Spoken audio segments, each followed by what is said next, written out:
Chers jeunes, bonjour. Aujourd'hui, je vous propose de revenir sur notre dernier débat avec la question suivante. Pourquoi y a-t-il des injustices et donc des guerres?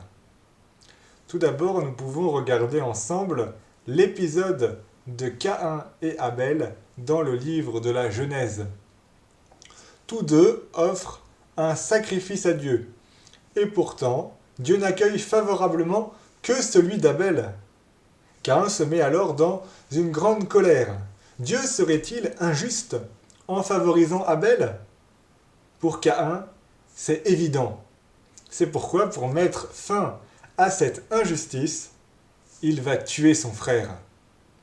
Ainsi, Dieu sera bien obligé d'accueillir son offrande. Or, ce que Caïn ne voit pas dans sa jalousie, c'est que son cœur n'est pas vraiment ouvert à l'amour de Dieu. Dieu ne commet aucune injustice.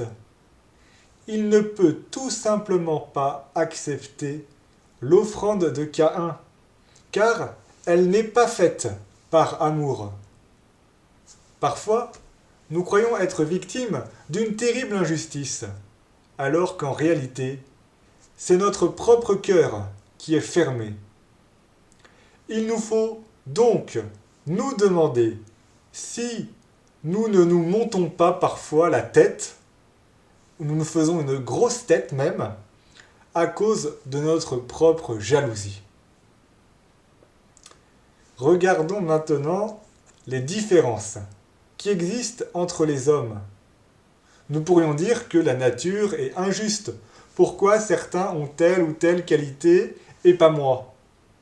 Mais, chers jeunes, si nous étions tous pareils, est-ce que nous pourrions vraiment vivre ensemble? Nous serions tous des copies. Il nous faut regarder quels sont nos dons, quels sont nos talents et comment nous pouvons les mettre au service de toute la communauté humaine. Au lieu de jalouser les autres, il nous faut nous réjouir de ce qu'ils ont et qu'ils peuvent donc mettre eux aussi au service les uns des autres.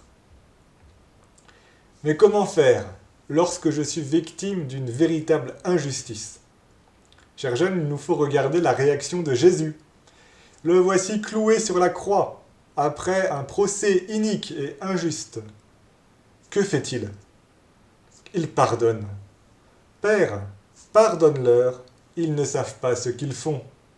Il n'envoie pas des éclairs du haut du ciel pour exterminer ses accusateurs. Ainsi, Jésus nous invite à pardonner et surtout à ne pas entrer dans la logique infernale de la vengeance. Nous avons la chance d'habiter dans un état de droit. Ne nous rendons pas justice nous-mêmes. Ne déclarons pas la guerre à notre voisin pour des querelles qui n'en valent pas la peine. Cherchons ensemble un compromis plutôt que de faire la guerre. Mais alors que faire lorsqu'aucun compromis n'est possible? Prenons l'exemple d'un pays qui possède sur son territoire la source d'un grand fleuve qui irrigue de nombreux autres pays. Voilà que ce pays décide de créer un immense barrage pour garder à lui toute l'eau du fleuve. Les autres pays vont-ils se laisser mourir de soif? Que vont-ils faire? Déclarer la guerre? Il faut comprendre que celui qui est la cause de cette injustice commet une telle violence qu'il est lui-même à l'origine de la guerre. Oui, chacun peut lutter pour sa survie. C'est la légitime défense. Et ainsi, dans ce cas, on entre dans ce qu'on appelle une guerre juste. L'Église en donne les conditions au numéro 2309 du catéchisme de l'Église catholique. Mais souvenons-nous qu'une guerre n'est jamais propre. Chers jeunes, faisons tout pour éviter les guerres, même si parfois cela demande un certain renoncement, du dialogue et de la persévérance. À bientôt!